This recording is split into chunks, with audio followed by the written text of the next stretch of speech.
అందరికీ నమస్కారం. ఒక్కసారి ఒక చీకటి గదిని ఊహించుకోండి.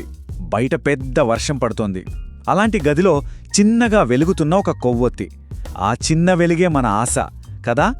మన జీవితంలో కూడా కష్టాలు అనే చీకటి వచ్చినప్పుడు మన లోపల అలాంటి వెలుగును ఎలా వెలిగించుకోవాలి, ఈరోజు మనం దాని గురించే మాట్లాడుకుందాం. జీవితంలో కొన్నిసార్లు మనకు ఇలానే అనిపిస్తుంది కదా, అరే ఏదో పరీక్ష కోసం తెగ చలివేస్తున్నాం, కానీ అది ఏ సబ్జెక్టో మాత్రం తెలీదు.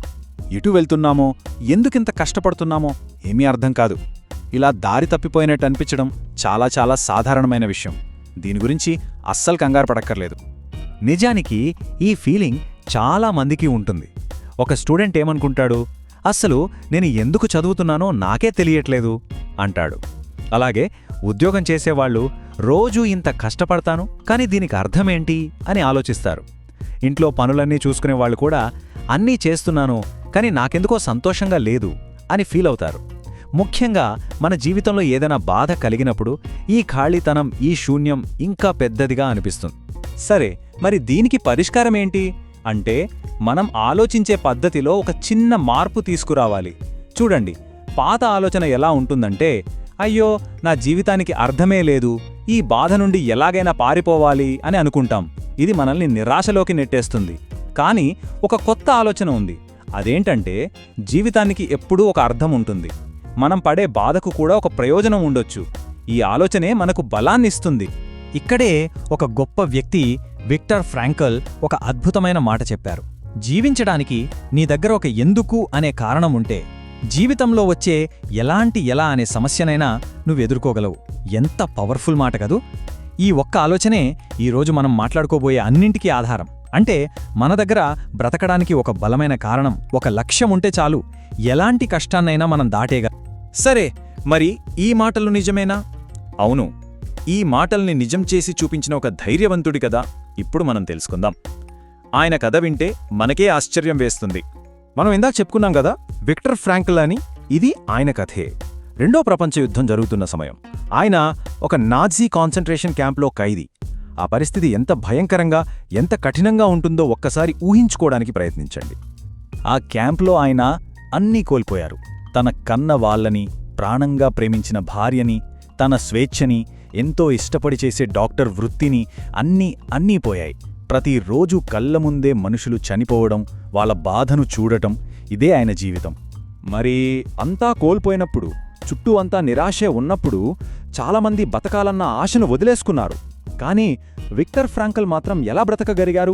అంత నరకంలో కూడా ఆయన బతకడానికి కారణమేంటి? అదేంటో తెలుసా? ఆయన తన మనసులో ఒక బలమైన లక్ష్యాన్ని పెట్టుకున్నారు. ప్రతిరోజూ తనతో తాను ఇలా చెప్పుకునేవారు, నేను బ్రతకాలి, నేను బ్రతికి తీరాలి, ఇక్కడ నేను చూస్తున్న దాన్ని, నేర్చుకుంటున్న పాఠాలని ఈ ప్రపంచానికి చెప్పాలి, నా పుస్తకాన్ని నేను పూర్తి చేయాలి.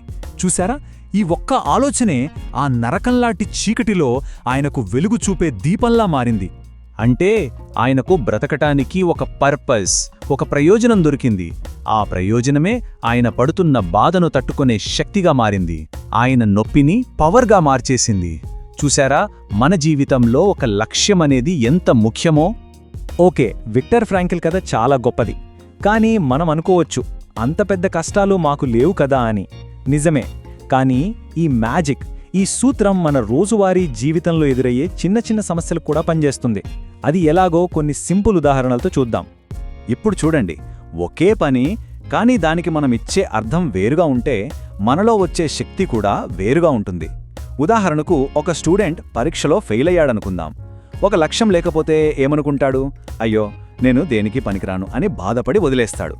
కానీ అదే స్టూడెంట్కు నేను డాక్టర్ అవ్వాలి అనే బలమైన లక్ష్యం ఉంటే, పర్వాలేదు ఈసారి ఇంకా కష్టపడి చదువుతాను అని మళ్లీ ప్రయత్నిస్తాడు. అలాగే ఎక్కువసేపు పనిచేయాల్సొచ్చినప్పుడు ఈ జీతం కోసమే ఇంత కష్టపడాలా అనుకుంటే బోరు కొడుతుంది. అదే నేను నా పిల్లల భవిష్యత్తు కోసం కష్టపడుతున్నాను అనుకుంటే అదే పనిలో ఒక ప్రేరణ, ఒక ఉత్సాహం వస్తుంది. చూసారా, ఆ ఎందుకు అనే ఒక్క కారణం మనల్ని ఎలా మార్చేస్తుందో. సరే, ఇప్పుడు మీ అందరికీ ఒక చిన్న హోంవర్క్. అయ్యో, హోంవర్క్ అనగానే భయపడకండి, ఇది చాలా సరదాగా ఉంటుంది. మన గురించి మనం తెలుసుకోవడానికి హెల్ప్ చేస్తుంది. ఓకేనా? ఇది చాలా సింపుల్, 3 స్టెప్స్. రెడీనా? స్టెప్ 1, మీకు గతంలో ఎదురైన ఏదైనా ఒక కష్టాన్ని గుర్తుచేసుకొని ఒక పేపర్ మీద రాయండి. స్టెప్ 2, ఇప్పుడు ఆ కష్టం వల్ల మీలో పెరిగిన ఒక బలమేంటో ఆలోచించి రాయండి. అది ఓపిక కావచ్చు, ధైర్యం కావచ్చు, ఇంకేదైనా కావచ్చు. ఓకేనా? ఇక స్టెప్ 3. ఇప్పుడు మీరు గ్రహించాల్సిందేంటంటే ఆ బలమే మీ జీవిత లక్ష్యాన్ని కనుక్కోవడానికి ఒక క్లూ, ఒక చిన్న ఆధారం అన్నమాట. అయితే ఇప్పుడు మీకోసం చివరిగా ఒక ప్రశ్న. మీ గతంలో వచ్చిన బాధ మీకొక సీక్రెట్ స్ట్రెంగ్త్ ఇచ్చింది కదా? మరి ఆ బలాన్ని మీరిప్పుడు ఏ మంచి ప్రయోజనం కోసం వాడతారు? దీని గురించి ఆలోచించండి. ఈ ఆలోచన మీలో ఒక కొత్త ఆశను, ఒక కొత్త దారిని చూపిస్తుందని నేను నమ్ముతున్నాను. ఎప్పుడు గుర్తుంచుకోండి, ప్రతిరోజు మనం నేర్చుకునే చిన్న చిన్న విషయాలే ఏదో ఒక రోజు మనల్ని పెద్ద విజయం వైపు నడిపిస్తాయి.